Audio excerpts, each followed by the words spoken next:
اعوذ باللہ من الشیطان الرجیم بسم اللہ الرحمن الرحیم ربی شرح لی صدری ویسر لی امری واحلل عقدۃ من لسانی یفقہوا قولی ربی زدنی علما۔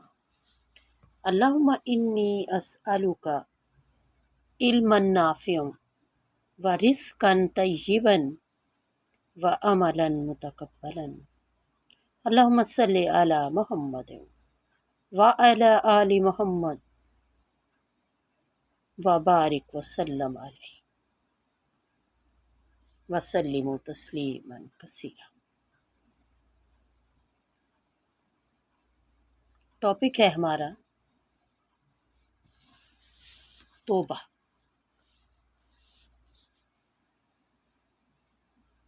توبہ کیا ہے؟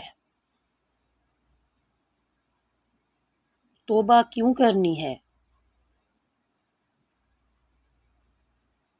توبہ اتنی آسان چیز ہے اور یہ اللہ تعالیٰ نے ہمیں عطا کر رکھی ہے۔ اللہ کے پاس واپس جانے کے لیے اور اللہ کے وجود سے وابستہ ہونے کے لیے ایک ہی ذریعہ ہے اور وہ ہے توبہ۔ یاد رکھیے پیاری بہنوں، توبہ کا دروازہ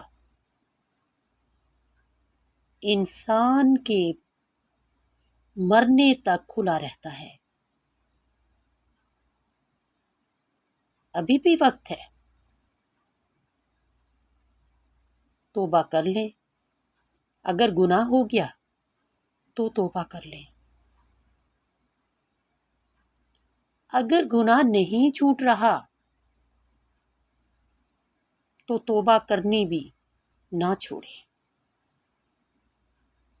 توبہ کرتا ہے اور پھر بھی گناہ انسان سے نہیں چھوٹ رہا تو توبہ کرنی بھی نہ چھوڑے۔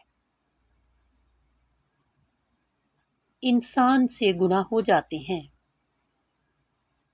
لیکن کچھ لوگ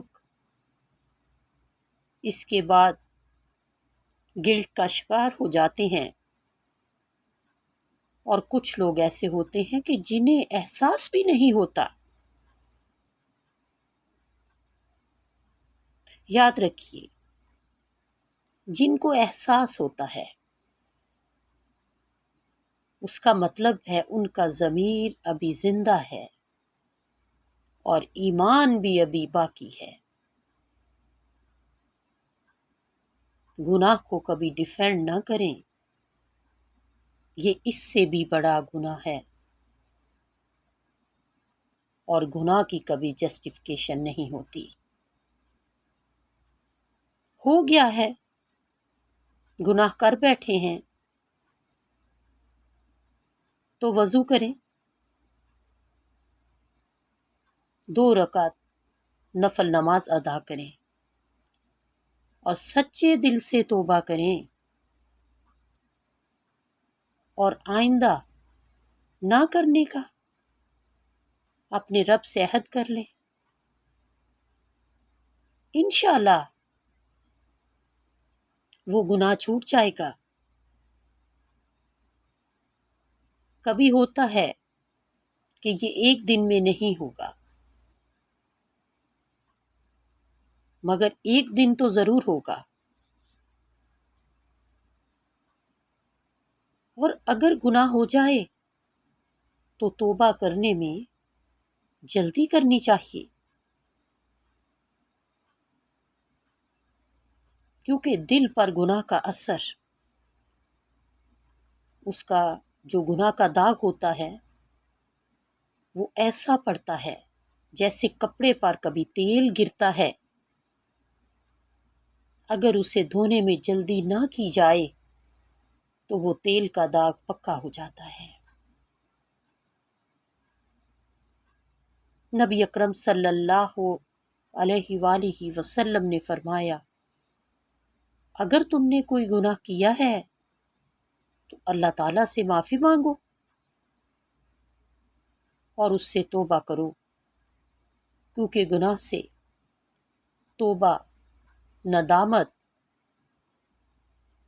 اور استغفار ہے۔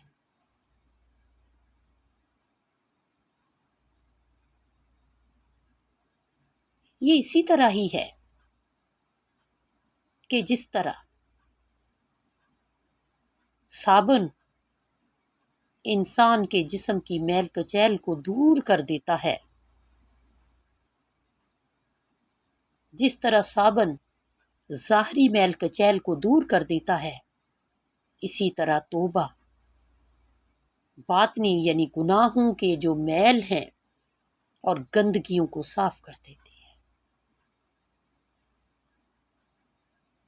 اللہ کو یہ پسند ہے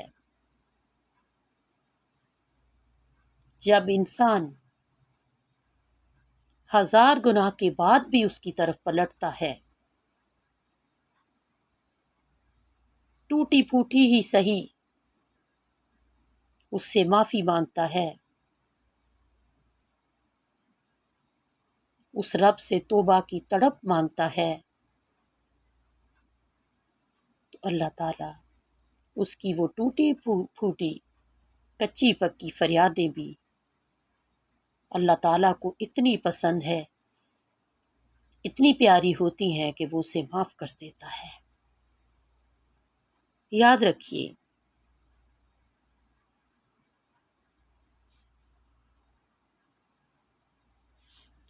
کہ شیطان جو ہے وہ بندے کی توبہ پر بدحواسی کا شکار ہو جاتا ہے۔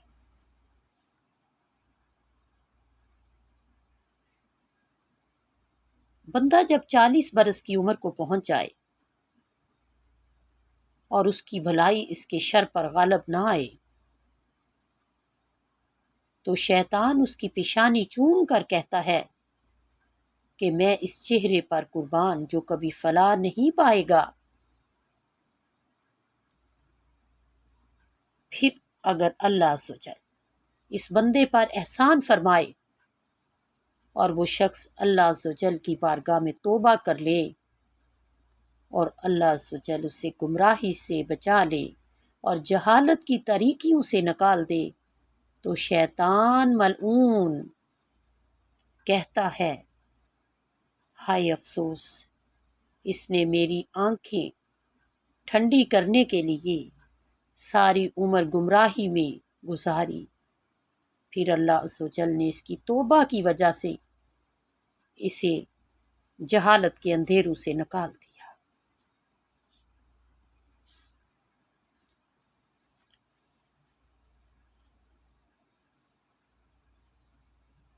انسان کو چاہیے کہ وہ توبہ کرے اور اپنی عادات کا بھی جائزہ لیتا رہے۔ ہر وہ عادت جو گناہ اور نافرمانی کی طرف لے کر جانے والی ہے، اس کی اصلاح کی بھرپور کوشش کی جائے۔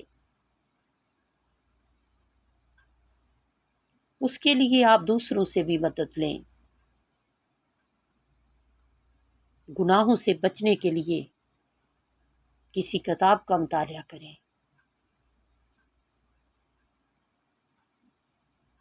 اپنے لیے کچھ معیار مقرر کریں کہ مجھے گناہوں سے کیسے بچنا ہے۔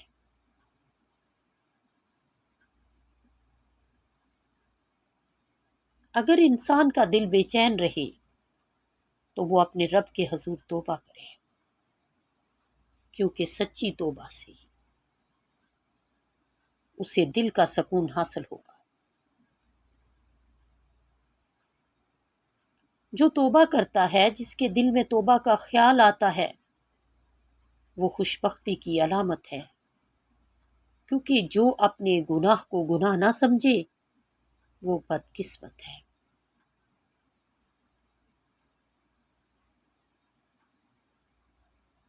ابھی بھی موقع ہے، ہمارے نامہ اعمال کھلے ہوئے ہیں، زبان آزاد ہے، توبہ سنی جا سکتی ہے۔ ابھی بھی ہم اپنے رب سے توبہ کر لیں، کیونکہ توبہ ایسا دروازہ ہے جو موت کی ہچکی تک کھلا رہتا ہے۔ اور نوجوان کا توبہ کرنا،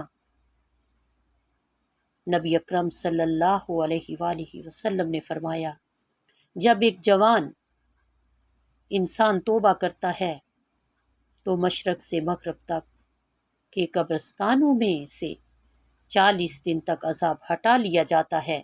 یہ ابن ماجہ کی روایت ہے۔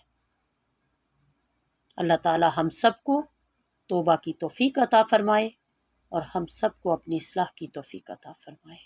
وآخر دعوانا الحمد للہ رب العالمین۔ السلام علیکم ورحمۃ اللہ وبرکاتہ۔